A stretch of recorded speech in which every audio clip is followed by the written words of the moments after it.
No ar, em todas as plataformas. Onda Talks, com Graziele Gerondi.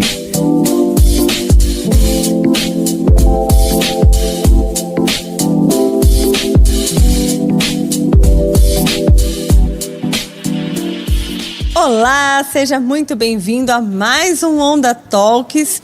E hoje nosso assunto vai ser economia, mas calma, não precisa ficar preocupado, não precisa mudar de canal e nem pausar esse vídeo, porque não vai ser um assunto chato. Muito pelo contrário, você vai entender exatamente o que é economia. Mas antes da gente entrar exatamente nesse assunto, eu quero, claro, fazer os agradecimentos, começando pelo VP Glamour, que faz o cuidado dos meus cabelos, sempre com muita atenção e muito carinho. Também agradecimentos a Multi Entretenimento, sensacional na hora de fazer um evento, hein? E te convidar a seguir as nossas redes sociais no Instagram, @NovaOndaLimeira. Se inscreva aqui no nosso canal do YouTube também, @NovaOndaLimeira. Curta nossos vídeos, comente, a gente fica muito feliz com a sua participação. Mas você que está ouvindo a gente só viu pelo YouTube? Não, tem outros canais para você poder nos acompanhar e acompanhar todo o nosso conteúdo. A começar pela Alexa. Se você tem uma Alexa em casa, fala assim para ela: Alexa, tocar Nova Onda Limeira, que ela já vai colocar toda a programação da Rádio Nova Onda. Além disso, você também pode ouvir a gente pelo Radiosnet. É um aplicativo que você instala no seu celular, seja ele Android ou iOS, e é só você procurar lá Nova Onda Limeira, que também vai conferir toda a nossa programação. E claro, a Nova Onda Limeira está no bom e velho radinho 106,3, Nova Onda Limeira no dial no bom e velho radinho. E eu já aproveito para te convidar também a curtir a nossa programação aqui da Nova Onda Limeira. Olha, tem um repertório musical sensacional, hein? Tem tudo o que as outras rádios não tocam. E o melhor, tem muito conteúdo, muita informação. E aproveito para fazer o convite para você curtir o Happy Hour. Já conhece o Happy Hour? É o nosso programa, um bate-papo leve, descontraído, que vai às 6 horas da tarde, apresentado pelo Cleitão. Muito legal, confira, hein? O Happy Hour é às terças-feiras, às 6 horas da tarde. O Cleitão tá te esperando lá, pode comentar, curtir, manda sua pergunta lá para ele, que ele sempre tem um convidado para trazer um tema bem legal aí para vocês, viu? Agora vamos falar um pouquinho sobre economia. E essa semana, esse último mês de abril, o IPCA, que é o Índice de Preços ao Consumidor Amplo, fez uma prévia da inflação que mostrou que está 0,43% maior do que em relação ao mês anterior, né? E nesses 12 meses que se passaram, a prévia da inflação ficou acumulando uma alta de 5,49%, acima dos 5,26% registrados até o mês de março. Aí você vai falar assim para mim: mas Grazi, eu não estou entendendo nada do que você está falando. Com certeza, é bem possível mesmo. Só que quando você vai no mercado, você provavelmente vai encontrar o tomate muito caro, vai encontrar o café com o olho da cara e o leite também. Tudo isso são preços que vão influenciar na inflação. Mas o que é exatamente a inflação? É isso que a gente vai perguntar agora para o Fabrício Pessato, que é professor de economia da St. Louis University. Fabrício, já vamos começar a explicar o que é inflação, da onde ela surge. Olá, Grazi, muito obrigado pelo convite, muita satisfação estar aqui. Então, explicando para os espectadores aqui da Nova Onda, inflação, né? Quando a gente fala inflação, a gente não tem uma definição específica. A inflação ela é conceituada como o movimento persistente e contínuo dos preços. É como uma febre. Você não sabe qual é a causa da febre, você coloca o termômetro lá, você vê que a sua temperatura está subindo. E com a inflação é algo parecido com isso. A gente não sabe muito bem qual é a causa, não sabe muito bem o que está acontecendo. Mas aí as pessoas vão fazer as compras e percebem que os preços estão mais caros. E aí a gente conceitua isso como o fenômeno da inflação. O brasileiro é tarimbado na questão da inflação, porque a gente secularmente convive com os preços altos, convive com uma inflação que a gente chama de estrutural, ou seja, na estrutura da nossa economia está lá a presença da inflação por questões que a gente pode discutir aqui mais para frente um pouco, mas basicamente é isso. E aí você falou sobre o IPCA. O que é o IPCA? O IPCA é o Índice de Preços ao Consumidor Amplo. O que saiu foi o IPCA 15, que ele é medido do dia 15 do mês anterior até o dia 15 do mês atual. E aí, uma semana, 2 semanas depois, é divulgado isso pelo IBGE, que é o Instituto Brasileiro de Estatística, Geografia e Estatística, que faz as aferições oficiais da inflação no Brasil, média inflação oficial do Brasil. Então, o IPCA é a inflação oficial do Brasil. E o que é essa inflação? Ela é uma média ponderada, ou seja, eu vou pegar e fazer uma média da cesta de consumo das famílias. Então, o que as famílias consomem? Consomem alimentos, as famílias consomem serviços de maneira geral, cabeleireiro, barbeiro, as famílias compram celulares, as famílias compram automóveis, colocam combustível nos automóveis, as famílias pagam eletricidade, as famílias pagam uma gama de coisas, essa gama de coisas é colocada numa média, e aí você vai ver o preço, né, o índice de preço vai ser uma média daquilo que é consumido em determinado intervalo de tempo. E aí muitas vezes eu já vi, né, as pessoas assim, mas como assim a inflação está só 5% ao ano? O café eu pagava R$15, agora está R$35. Sim, aí você vai ter o café, cujo preço aumentou, e você vai ter alguns produtos cujo preço vai ficar estável, e eventualmente você vai ter alguns preços até cujo preço vão cair, como por exemplo combustíveis. Nesse último mês, os combustíveis estão em queda. Então, na média, você vê um valor que parece baixinho, alguns produtos. E aí aquele negócio da percepção seletiva, né? Quando a gente tem uma má notícia, a gente costuma focar na má notícia. O preço do café, o preço do tomate está muito alto. Aí você pensa, nossa, então a inflação, estão me falando que é 5%, mas não é 5%, que eu estou vendo o café aumentar 120%, 150%. Então não é 5%, é 150%. Não, pera, calma, porque na média você tem lá outros preços que estão diminuindo, que estão sendo mantidos estáveis, e aí na média você tem lá eventualmente um valor baixinho. Até porque é uma gama de coisas que a gente utiliza no nosso dia a dia, que tudo isso entra nessa conta final da inflação. Mas, Fabrício, antes da gente continuar essa explicação, vamos começar lá do começo. Economia, todo mundo vê nos jornais, nos telejornais, né? Todo mundo ouve a palavra economia. Sabe que tem que economizar dinheiro, inclusive.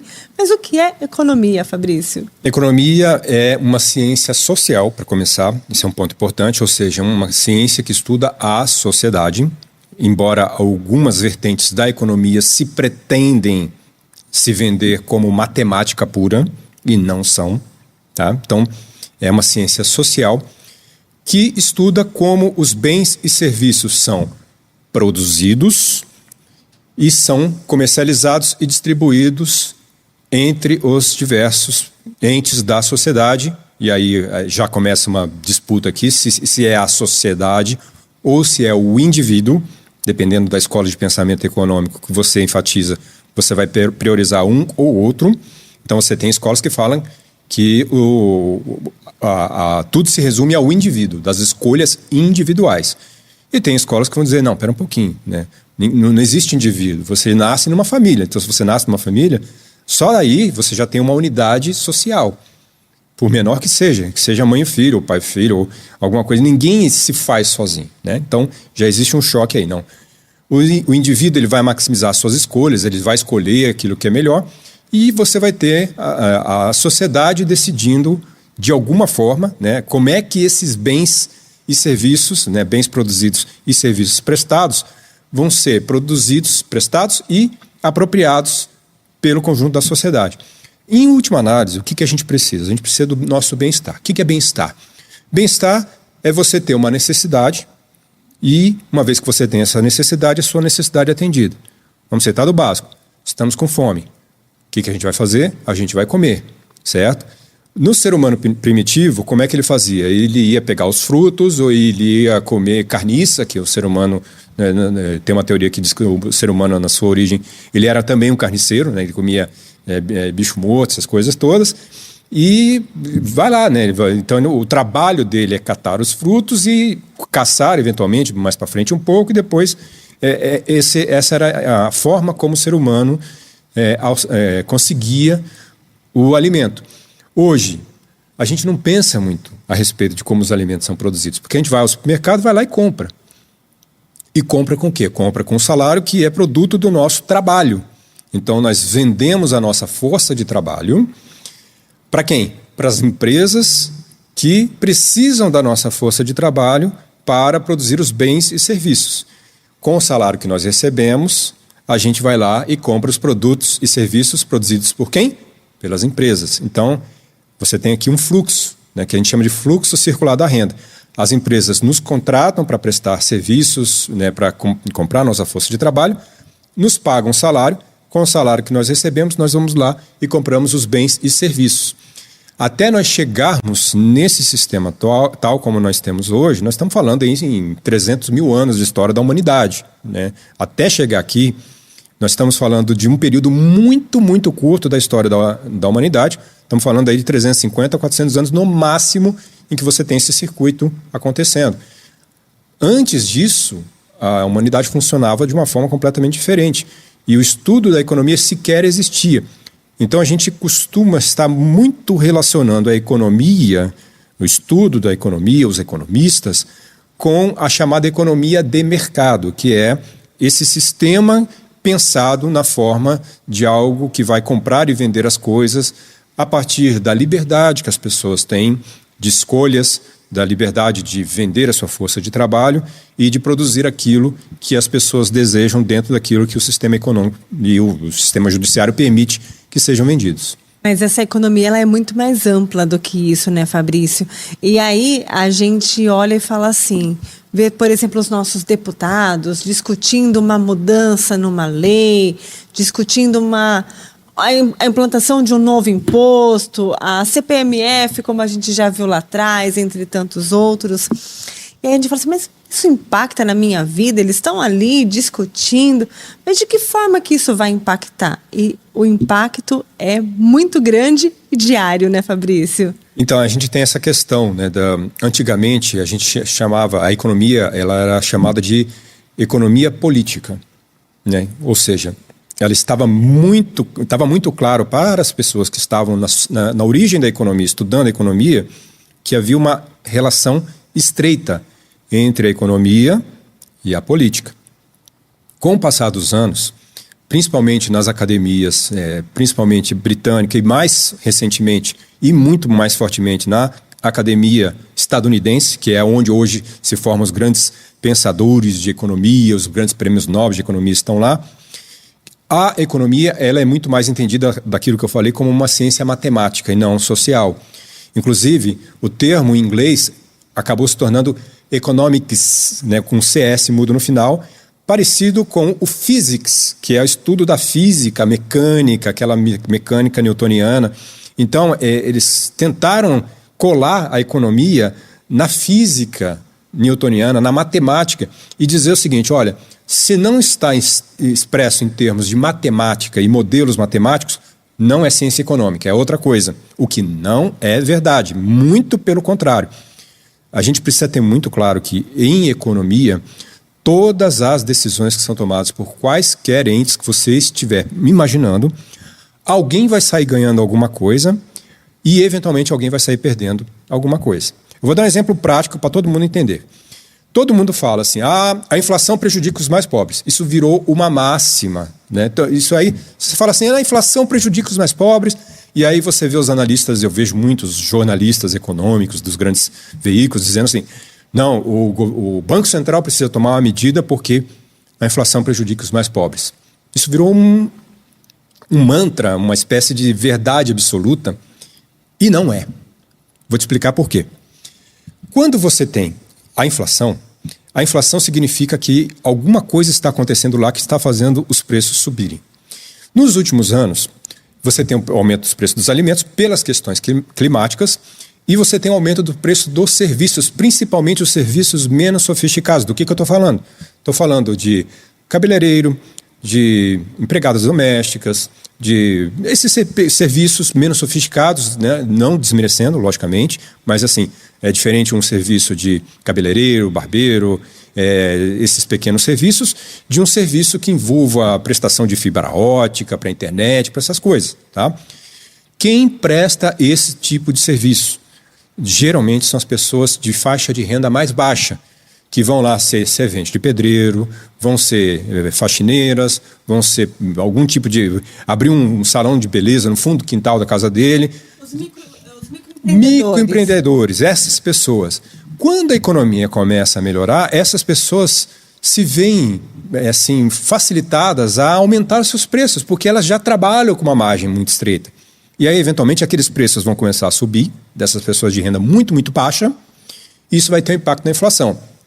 Aí o jornalista econômico, né, os seus colegas jornalistas que são da área econômica, vão falar, olha lá, o governo está gastando demais, ou seja, já associa a inflação como a questão do governo, daqui a pouco eu explico o que está por trás disso. A gente vai chegar lá. A gente vai chegar lá e fala assim, o Banco Central tem que subir a taxa de juros, porque a inflação está subindo.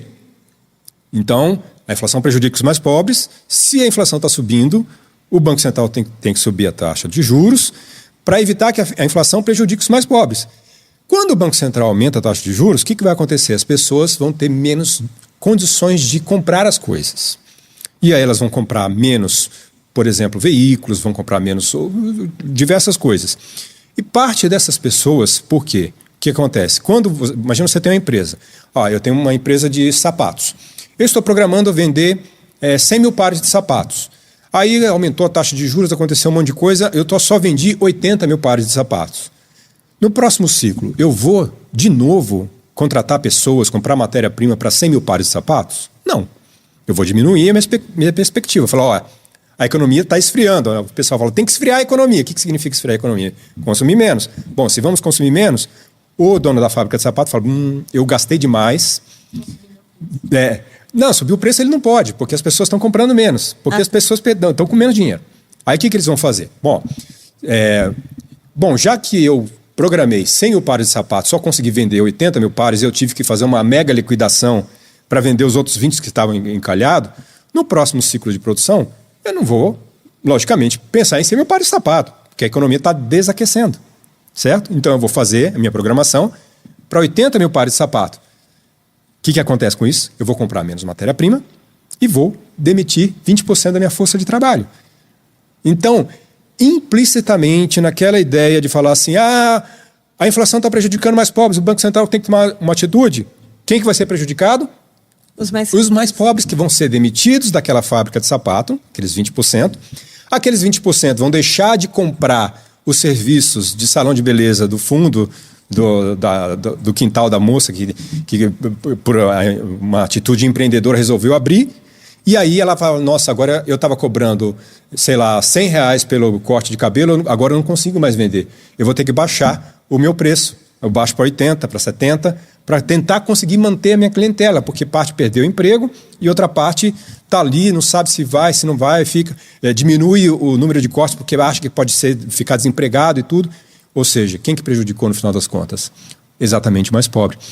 Então, são essas nuances da economia política que agora, nesse momento que nós estamos vivendo, acabam sendo simplesmente deixados de lado. E aí simplesmente fala, aumentou os preços, aumentou o tomate, certo? O que o Banco Central tem que fazer? Aumenta a taxa de juros. Tá, beleza, aumentou a taxa de juros. Aumentar as taxas de juros vai fazer melhorar as condições climáticas que fizeram o preço do tomate subir porque teve uma perda da safra por conta das questões climáticas, ou aumentar a taxa de juros, como aconteceu em 2024, naquela enchente horrorosa que teve no Rio Grande do Sul, que teve perdas expressivas de arroz, né? Vai fazer recuperar a safra de arroz? Eventualmente pode ser o contrário, porque aí o pequeno produtor rural pode ter dificuldade de crédito, porque a taxa de juros está mais alta, e simplesmente não conseguir renovar a produção de arroz. Então, muita calma nessa hora, né? Então, eu sempre costumo trazer isso. Quando vamos discutir economia, eu puxo muito para a questão da economia política. Você citou os deputados, senadores. Os deputados e senadores têm o seu preço. Assim, no sentido de que eleger um deputado custa 5 milhões de reais. Isso não sou eu que estou dizendo. Isso aí são as estatísticas que mostram, olha, o deputado, né, o custo da eleição foi tanto, divide pelo número de deputados, que dá tanto, e dá uma média de tanto, em 5 milhões para eleger um deputado. Quem que vai bancar isso? Aí você tem um fundo eleitoral e você vê, antes, né, tinha lá as contribuições das empresas, e hoje em dia a gente sabe que, pelo que se relata, existem os caixadores que estão impulsionando as campanhas e tudo e tal. Quem contrata a banda escolhe a música. É um velho ditado, certo? Então, se os deputados estão ligados aos interesses econômicos, eles vão escolher, eles vão tocar a música que quem pagou a campanha vai escolher. Então, muito cuidado também com isso, né? Então, eles estão representando interesses políticos.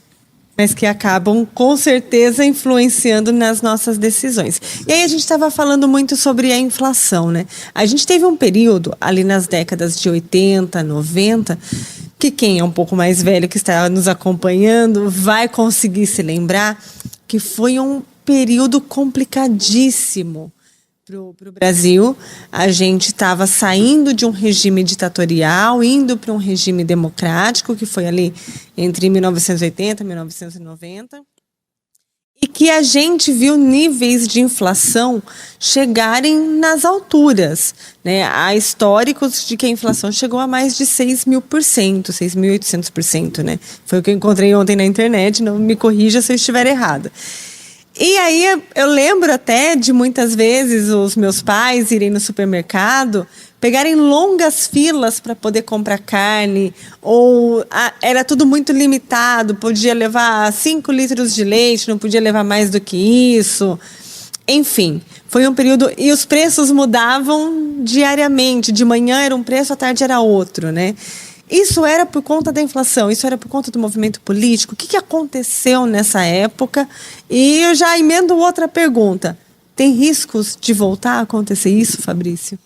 Vou começar pelo final. Não tem esse risco de voltar. Felizmente estamos vacinados, né? A nossa estrutura econômica mudou muito dos anos 1980 para cá, para melhor.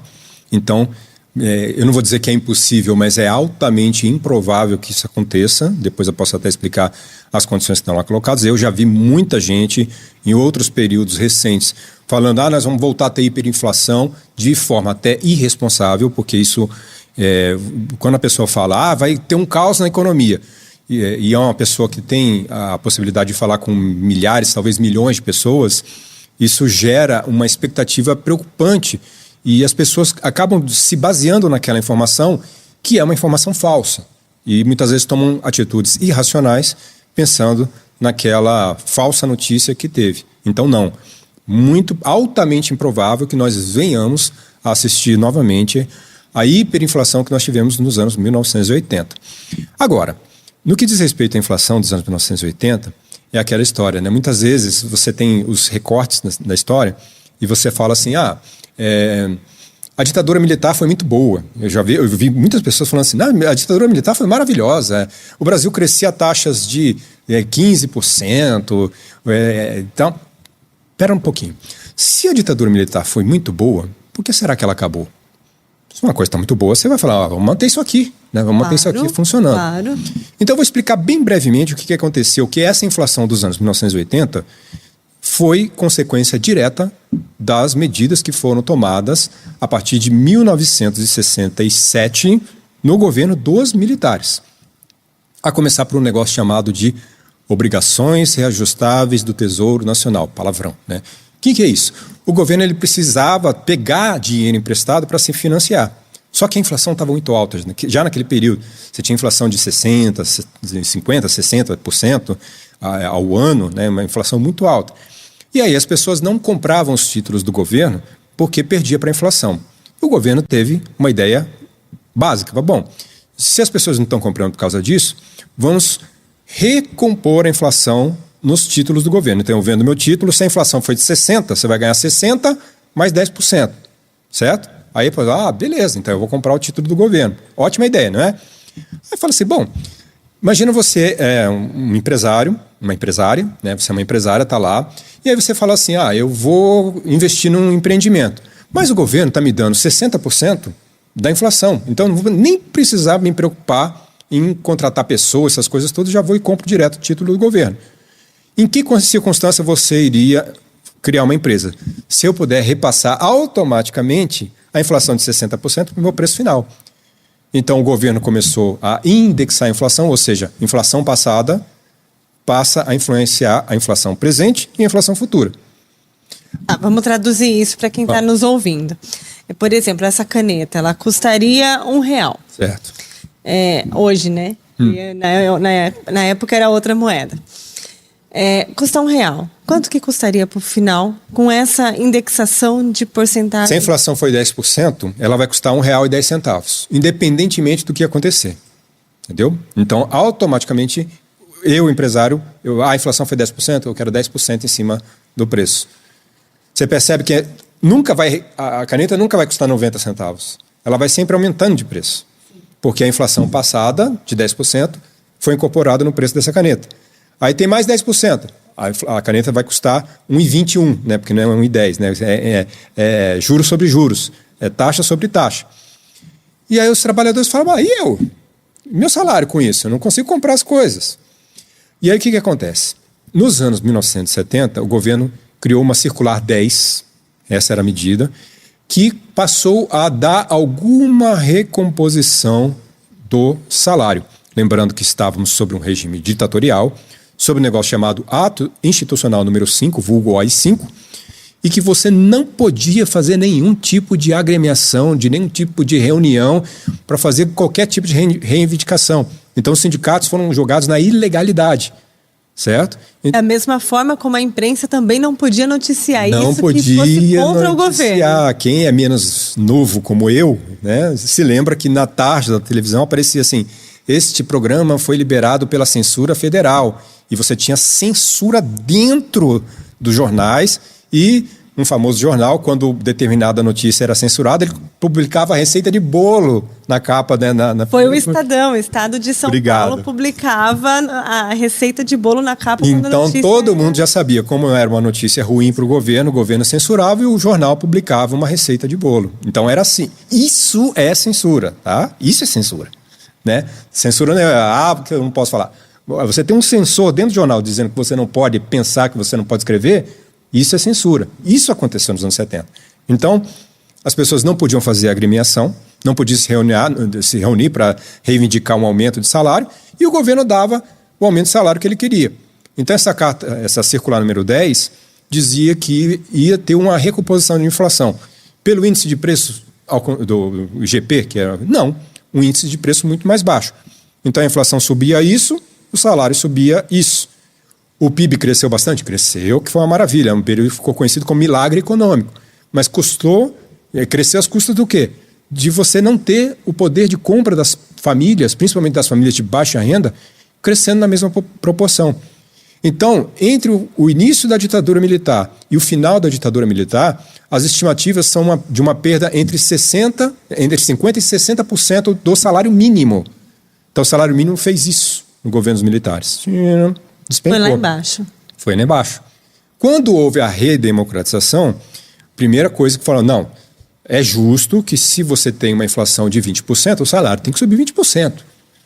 E aí criou-se o mecanismo da correção monetária geral da economia. Toda a economia ficou indexada. Antes era só os títulos do governo. Aí passou a ser os títulos do governo e os preços. Agora, os títulos do governo, os preços e os salários. Então a economia começou a galopar. E aí chegamos naqueles números absurdos de 1.000, 1.500, 2.000% de inflação no ano. Então note, nós estamos falando de uma inflação de 5% agora no acumulado em um ano. Nos anos 1980, 5% era a inflação de uma semana, muitas vezes. Nossa. Então, para a gente ver como que a economia brasileira se consolidou, melhoraram as condições, né? Então, um conjunto de coisas aconteceu que fez com que a economia se consolidasse. E uma dessas coisas que fez com que a economia se consolidasse foi o Plano Real, não foi, Fabio? Foi o Plano Real.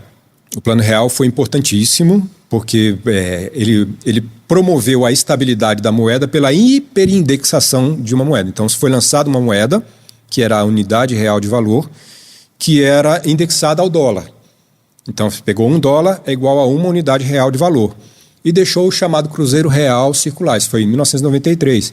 Então, as pessoas começaram a usar o Cruzeiro Real para fazer as operações, mas já estava na cabeça com a unidade real de valor.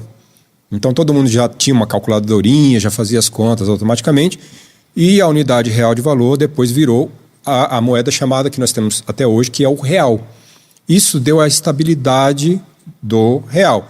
Lógico, se você pensar o que R$1 comprava em 1994, não dá nem 10% do que compra hoje.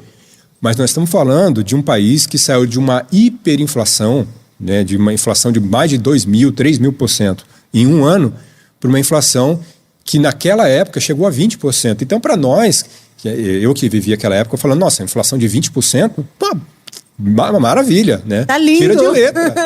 A gente vivia uma época que você não sabia que as coisas quanto custavam no dia seguinte, então, uma dispersão total dos preços de compra. E aí, com o Plano Real, você até falou que quando começou era R$1 igual a $1. Era tudo muito igual, né? A moeda brasileira com a moeda americana.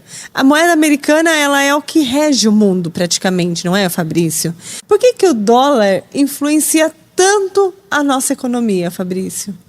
Influencia porque em 1944 teve uma reunião numa cidade chamada Bretton Woods, lá no estado de New Hampshire, que estabeleceu o que ficou conhecido como Sistema de Bretton Woods, que é o sistema financeiro mundial, que é o sistema que vigorou entre o final da Segunda Guerra Mundial e 1971. E aí você tinha lá, a ideia era que o dólar fosse a moeda de referência nas operações internacionais. Por quê? Porque no final da Segunda Guerra Mundial, os Estados Unidos detinham quase todas as reservas de ouro, porque ele ficou de fora da guerra, fisicamente. Ele entrou na guerra para ir lá no desembarque da Normandia, mas ele ficou de fora da guerra. Então ele não foi afetado pela guerra e foi recebendo ouro das operações do mundo inteiro. Isso fortaleceu muito a economia, né, os recursos dos Estados Unidos. E aí, até hoje, o pessoal fala, existe um lastro em ouro para emitir moeda? Não tem mais hoje, mas isso acabou em 1971. Tá? Então, como o dólar foi essa moeda central estabelecida por um acordo internacional, e de lá nasceu o Fundo Monetário Internacional, que a gente conhece como FMI, o Banco Mundial, que são instituições que foram criadas exatamente para que a gente não voltasse a ter uma guerra mundial. Porque perceberam que se deixar todo mundo, cada um por si, Deus por todos, meu Deus, vira uma guerra. Todo mundo vira uma coisa de todos contra todos. Eu estou falando isso aqui agora e estou pensando, parece que a humanidade não aprendeu muito com a história, né? Mas nós estamos voltando mais ou menos à época anterior a que você tinha os acordos internacionais, que criou a Organização Mundial do Comércio, que deu vamos todo mundo sentar numa mesa, em vez de ficar todo mundo brigando, né? Em vez de ficar com uma guerra tarifária, né? Ficar brigando por tarifa, vamos sentar numa mesa, vamos concordar aqui e tal, todo mundo. Então, foi isso, né? Então, o dólar passou a ser moeda de referência das operações internacionais. Em 1971, o então presidente dos Estados Unidos, Richard Nixon, decretou o fim da conversibilidade dólar-ouro, ou seja, não mais, se você quiser mais agora ter ouro, você não vai ter ouro. Por quê? Porque não tem reserva de ouro. Imagina, a economia em 1944 era uma. A economia em 1971 tinha crescido absurdamente, exponencialmente. Então, as reservas de ouro eram insuficientes. Tem muita gente perguntando, por que não volta a ser ouro? Por simples, não tem ouro no planeta Terra. Você. Em 2024, com desmatamento, tem menos ouro ainda, né? Não, já estão tentando, então não tem, tá? Aí o que aconteceu? Os Estados Unidos passaram a ser a moeda do mundo desde então e em 1971 passou a ser questionado. Aí você perguntou, por que o dólar, quando a gente fez o Plano Real em 94, você tinha lá um real é igual a $1 e agora R$1, a última cotação que eu vi estava 5,70, né? 5,60 alguma coisa. Mais ou menos isso. Então, vários países nos anos 1990 que tinham um regime de inflação alta, como Brasil, Argentina, Colômbia, os países da América Latina, México, alguns países da Ásia, fizeram o seguinte, usaram o dólar como referência, como padrão de referência, e fizeram essa indexação. O dólar é igual à moeda local. Então, o dólar é igual a R$1. Um dólar é igual a um peso argentino. Tá? Mas o que acontece? A inflação do Brasil em dólar, ela começou a subir acima da inflação nos Estados Unidos. Então, o que acontece? Para você produzir um carro aqui, imagina que para produzir um carro aqui custa $10 mil. Produzir um carro nos Estados Unidos custa $10 mil, certo? Passou um ano, produzir um carro aqui passou a custar $15 mil. E nos Estados Unidos continua sendo $10 mil. O que vai acontecer? Por que eu vou comprar um carro do Brasil? Vou importar dos Estados Unidos. Então, isso cria uma tendência à depreciação da moeda. A menos que a moeda se deprecie, vai começar a ter um problema de você não consegue sustentar a balança comercial e os demais itens do que a gente chama de balanço de pagamentos. Isso vai dar um problema na taxa de câmbio. Aí você tem uma pressão, e aí no caso brasileiro, nós sustentamos a paridade entre 1994 e dezembro de 1998. Em 13 de janeiro de 1999, o governo falou, agora vou ter que soltar o câmbio, porque eu não consigo mais sustentar. A Argentina foi uma coisa muito pior, porque eles colocaram a paridade $1, um peso, na Constituição Federal. Não podia mudar. E aí foi deteriorando as indústrias argentinas. Então você vê a situação da Argentina. Por que a Argentina está nessa situação? Porque o governo A, B ou C fez besteira. Não, foi porque eles fizeram um plano absolutamente engessado que destruiu a base produtiva do país. Então você criou um problema, que já era um problema grave, que nós já tínhamos, a América Latina inteira tinha no balanço de pagamentos, e a Argentina foi muito pior. Se a gente hoje se queixa que $1 está a 5,70, 5,80, chegou a R$6 em determinado período, na Argentina, o mesmo dólar está a 1.100 pesos. E a Argentina era 1 para 1, igual a gente lá. E eles desvalorizaram em 2002. Teve lá o governo teve que fazer decretou feriado nacional por uma semana, trancou os deputados e os senadores no parlamento argentino e falou, agora vocês vão ter que desfazer esse nó que vocês fizeram aí. E aí eles desvalorizaram, mesma coisa, né? Deixaram de converter automaticamente o peso argentino em dólares e a população passou a receber em peso, na moeda do peso. E aí a desvalorização comeu solto, onde você teve as perdas drásticas do poder de compra da população e a situação que a Argentina vive hoje é uma situação de penúria. Apesar do que diz a literatura recente aí, não, vai melhorar. Vamos ver. Vai um longo processo ainda para a Argentina e outros países latino-americanos, né? Isso. Poderem conseguir melhorar. Ainda no território sul-americano, o Brasil ainda está com uma economia estável, né, Fabrício? O Brasil ele tem a última vez que eu vi, tem 350 bilhões de dólares de reservas cambiais. O que são reservas cambiais? Quando a gente vai fazendo as operações com o sistema internacional, a gente troca a moeda local pelo dólar.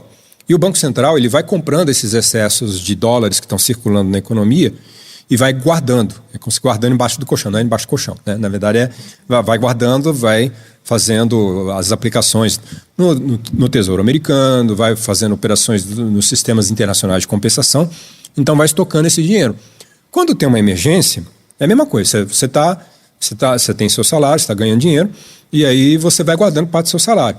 Se lá um dia você precisar comprar um remédio de R$3 mil porque seu filho ficou doente, se você não tiver guardado dinheiro, você não tem de onde tirar. Então você vai pegar emprestado, vai pagar juros, vai ficar numa situação bastante complicada.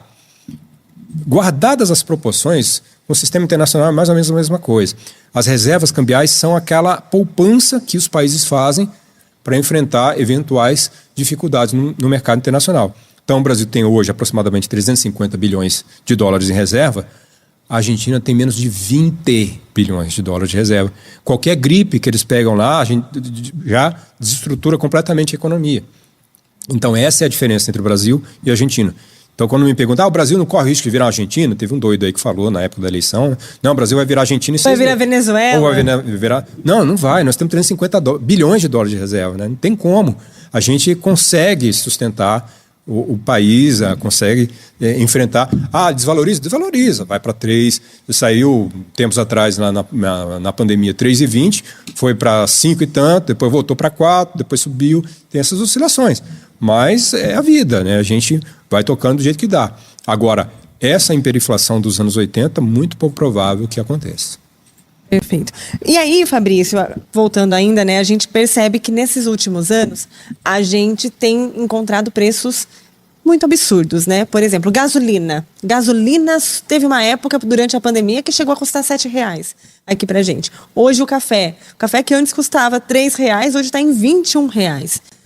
Isso também tem a ver com com o dólar que sobe, também tem a ver com toda essa movimentação econômica que acontece internacionalmente, que acaba afetando inclusive o Brasil, Fabrício? Tem a ver. Foi muito bom você ter citado a questão da gasolina, né, para a gente entender algumas coisas que são feitas no nosso país. A Petrobras foi fundada em 1954, se não me falha a memória. Então, esse ano passado, a Petrobras fez 70 anos. E aí, a Petrobras é uma empresa estatal.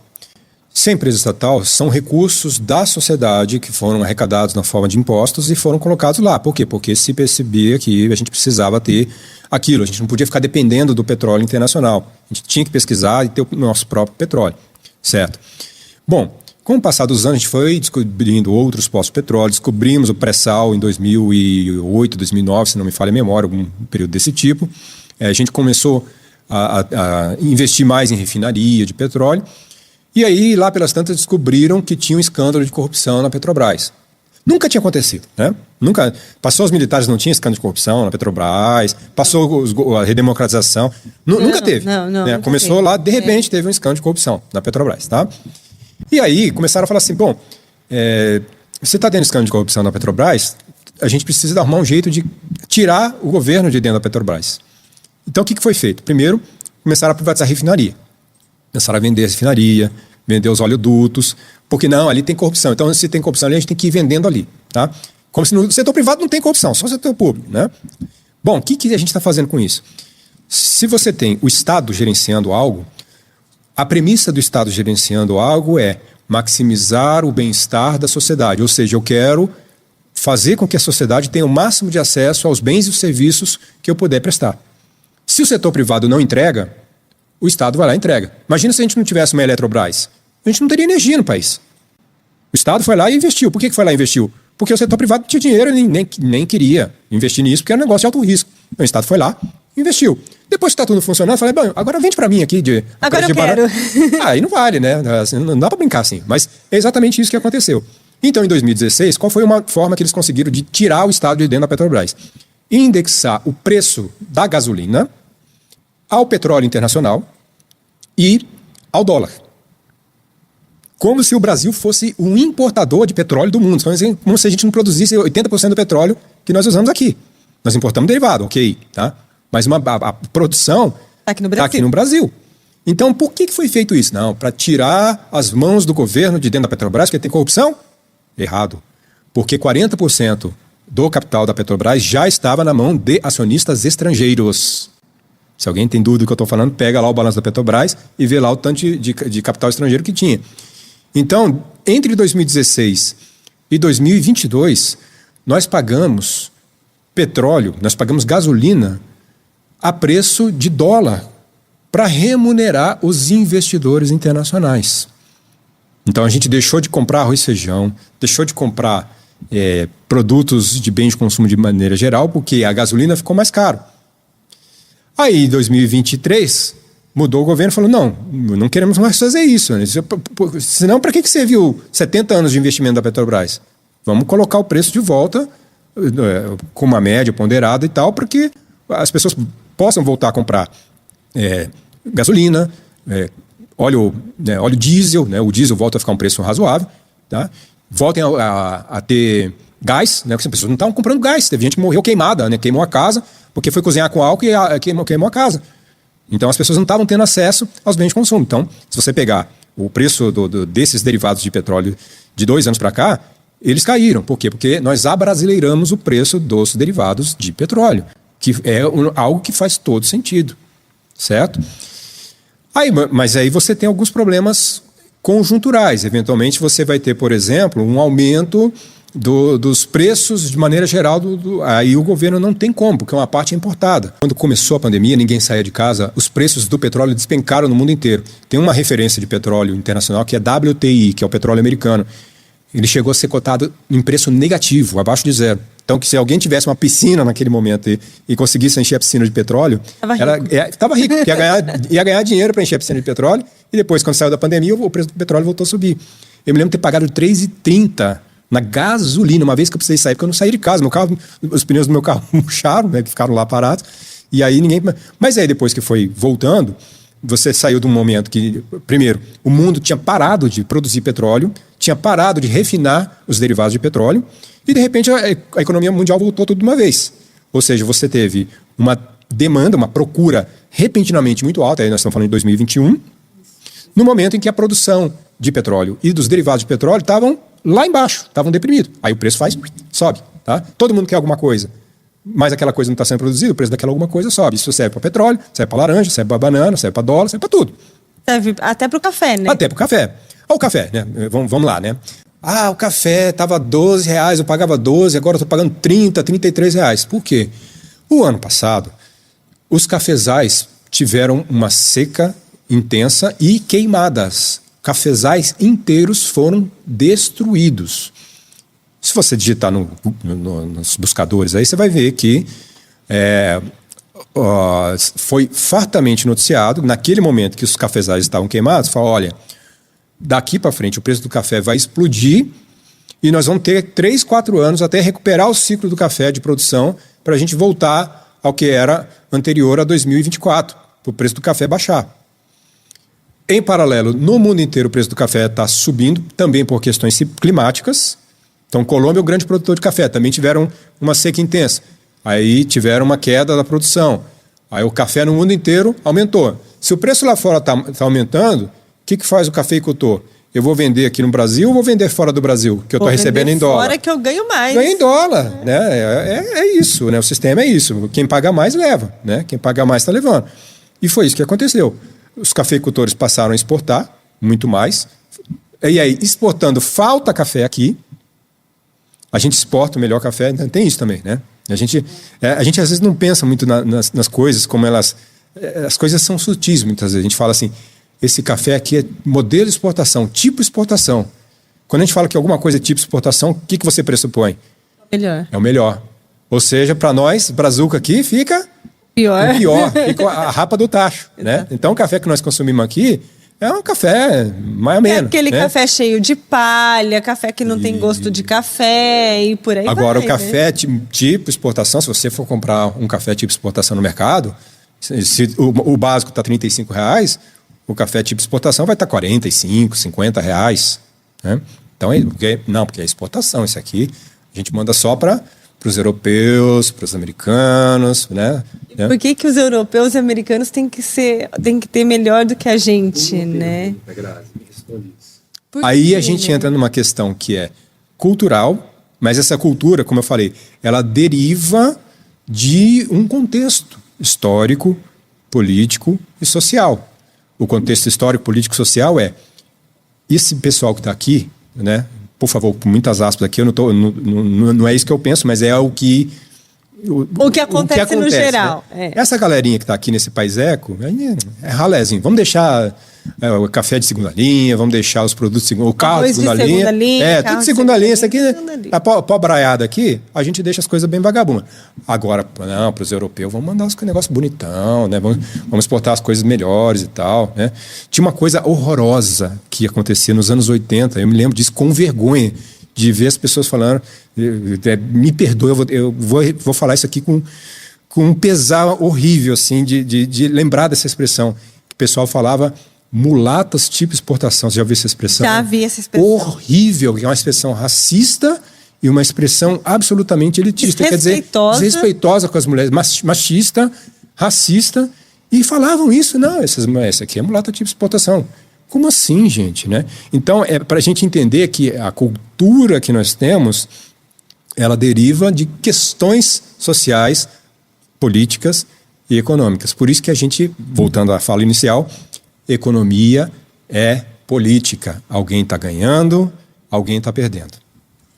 E tudo influencia no nosso dia a dia, né? Se a gente vai comprar um remédio na farmácia, que teve uma alta agora no final do mês de março de 5,06%, que a gente foi lá e comprava um remédio que custava, sei lá, vou usar meu caso, com R$50, começou a pagar 55, por exemplo. E aí você fala assim, mas por quê, né? Isso tudo influencia. E até o remédio, até quando eu conheci o Fabrício, a gente foi sobre uma entrevista sobre a alta dos medicamentos, né?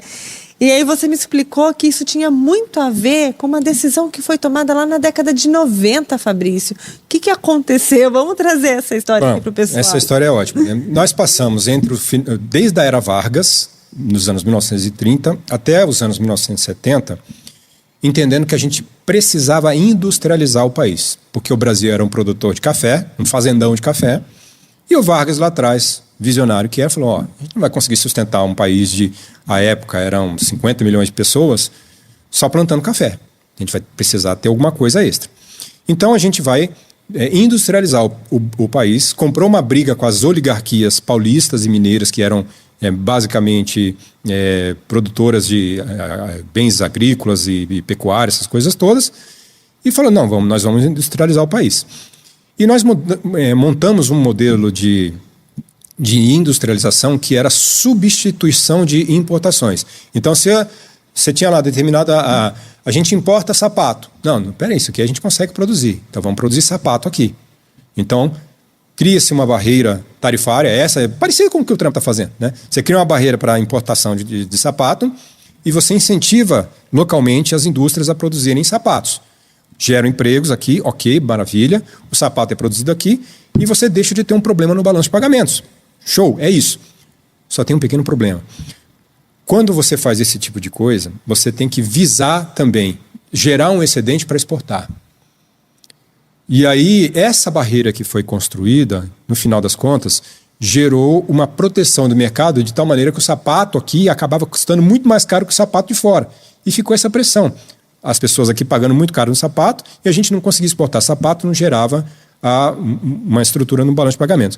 Eu estou falando sapatos, mas a mesma coisa aconteceu com o setor de autopeças e aconteceu com a indústria farmacêutica. Nós passamos a estruturar, ao longo de anos, de décadas, uma indústria farmacêutica, que vinha lá desde pegar os insumos farmacêuticos, fazer a transformação, até você ter uma indústria farmacêutica nacional. Quando foi nos anos 1990, os neoliberais, que é uma corrente de pensamento dentro da economia, falaram o seguinte, não, Brasil, você não sabe produzir, para com esse negócio de querer produzir autopeça, querer produzir medicamento, não, volta a produzir café, soja, agora soja, está na moda soja, né? Cana. Soja, cana, vai exportar açúcar, não tem nada desse negócio de produzir coisas que você não sabe fazer, né? E aí nós fomos paulatinamente tirando os incentivos à indústria, né? Aliás, paulatinamente não, foi uma paulada só.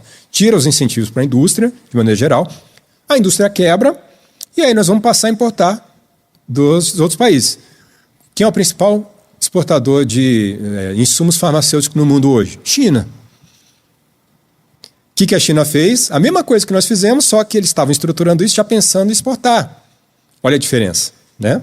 Então, hoje nós importamos 90% dos insumos farmacêuticos, sendo que a gente poderia ter isso aqui dentro do Brasil, sendo que, por exemplo, o SUS paga medicamentos, não paga medicamentos?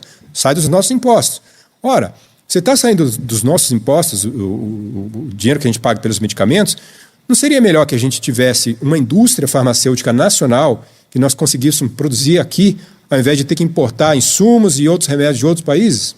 E aí o que acontece? Quando tem uma alta do preço do dólar, aí a gente acaba, a indústria farmacêutica daqui, que está aqui, ela não produz o medicamento. Ela só meio que monta o medicamento. É a mesma coisa da montadora de automóvel, né? A montadora de automóvel, ela não produz, não fabrica o automóvel. Ela importa as peças e monta o automóvel. A indústria farmacêutica é a mesma coisa, importa os insumos e só faz lá um processamento de baixíssimo valor agregado e vende para cá. Bom, a indústria farmacêutica começa a ter uma pressão sobre os preços deles. Bom, o custo está aumentando, o dólar está subindo, os insumos estão subindo lá no exterior, está todo mundo querendo comprar, E aí eu não consigo repassar isso para o preço, porque o governo controla o preço. Aí, em algum momento, o governo vai, não, pera um pouquinho, vai lá e reajusta. Agora, se nós estivéssemos sendo produzido aqui, isso seria minimizado, você não teria esse aumento tão brutal e, melhor de tudo, você estaria gerando empregos e renda dentro do Brasil para poder fazer com que as pessoas tivessem dinheiro. Hoje, a economia do Brasil, para a gente encerrar, é estável? Ou a gente ainda tem muito que se fazer para ter uma economia melhor? O Brasil hoje ele é um país que a gente chama de renda média. Qual que é o problema do país de renda média? Você saiu de um país pobre, o Brasil é um país pobre no início do século XX. O nosso produto foi crescendo ao longo do tempo, mas ele foi crescendo concentrando renda. Então, se você vai ter lá pessoas que têm uma renda, famílias que têm lá 50, 100 mil, 500 mil reais de renda por mês, né, que são as famílias milionárias, tudo, mas você tem a maior parte da população, estou falando 90% da população, ganha menos do que R$ 3.500 por mês.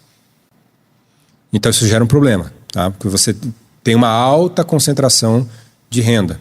Então, esse é o principal problema que nós temos que resolver, que o nosso principal desafio é como crescer distribuindo renda. O problema da inflação vira e mexe, ele volta, mas ele não volta como era nos anos 80, como você bem relatou, que a gente... Pessoal, o Brasil vai virar uma Venezuela. Nós já fomos uma Venezuela nos anos 80. Faltava leite, faltava carne, faltava arroz e feijão, era limitado. Tá? Então, esse cenário pode voltar? Eu acho altamente improvável, dado o cenário, dada a estrutura que nós temos. Não é impossível, né? A gente não pode nunca cravar aqui, não vai acontecer. Né? Nós temos uma janela de oportunidades, que são as fontes alternativas de energia, a energia verde, que é uma janela para que o Brasil consiga se lançar numa nova industrialização baseada nessa indústria verde, mas isso tem que ser feito de uma forma que a distribuir renda, a fazer com que você tenha empregos de melhor qualidade e dentro do nosso país. Esse é o ponto central. Se a gente conseguir pegar, talvez esse seja um dos últimos bondes da história que nós temos pegando, que é a questão energética. O problema do mundo hoje é energia. Nós temos um problema sério de como fazer o mundo se mover. Então, a energia talvez seja o último bonde que nós precisemos pegar. Se a gente conseguir pegar esse bonde, conseguir, como lá a definição de economia, né? Como é que a sociedade produz os bens e distribui para a sociedade. Se a gente conseguir conciliar isso de uma forma que a sociedade, o país como um todo, consiga ter os produtos, né, os serviços sendo apropriados pela sociedade, não por um ou outro indivíduo. Olha lá a questão do indivíduo. Né? O que nós estamos vivendo hoje é isso. Tem um ou outro indivíduo aqui que ele pega tudo e o resto da sociedade fica se virando com o que dá. Então, esse é o problema que nós temos para resolver, é o desafio que nós temos para resolver. Perdemos há pouco tempo um bonde importante, que foi o bonde do pré-sal, da camada de pré-sal. Havia sido estabelecido ali que o pré-sal seria apropriado por toda a sociedade, e aí depois, em 2016, nada de toda a sociedade, isso aqui tem que ser concentrado, e aí, né, bota na mão de acionista, tal, e aí vamos fazer o brasileiro pagar a gasolina mais cara para sustentar essa galera, entendeu? Então é isso, nós temos uma janela de oportunidade agora com a questão da energia verde. Se nós conseguirmos galgar isso, nós podemos resolver um problema e o Brasil passar para um outro patamar. Lembrando também que a gente precisa educação, saúde, infraestrutura, tá? Isso aí são questões políticas que a gente precisa resolver, porque a gente acaba sempre deixando a maior parcela da população de fora disso, sem acesso à educação, sem acesso à saúde, sem acesso à aposentadoria, e estão querendo ainda fazer uma outra reforma da Previdência, já foi uma reforma draconiana que foi feita em 2019. Parte da população não vai conseguir se aposentar. Então falando, não foi suficiente, vamos tirar mais. Ou seja, os velhinhos do futuro não vão ter com o que viver. E com aí, a população envelhecendo. A população envelhecendo. Faz o que com isso, gente? Então são os desafios que nós temos. Perfeito, Fabrício. Muito obrigada pela entrevista. Eu espero que você que está em casa, que está ou no carro, enfim, onde você esteja nos ouvindo, tenha entendido um pouco mais de economia e fique um pouco menos perdido quando você vai no mercado e veja os produtos tudo caro. Fabrício, muito obrigada por ter aceitado o nosso convite, por ter vindo até aqui conversar com a gente e explicar para a população um pouco mais de economia. Foi um prazerzaço te ouvir. E vamos voltar a falar mais sobre esse assunto, viu? Me chame sempre que você quiser. Muito obrigado pela oportunidade e uma grande alegria, uma grande honra estar aqui. Obrigada, Fabrício, mais uma vez. Você continua nos acompanhando. Na próxima semana tem mais Onda Talks. Enquanto isso, continua com a nossa programação aqui, viu? Até mais!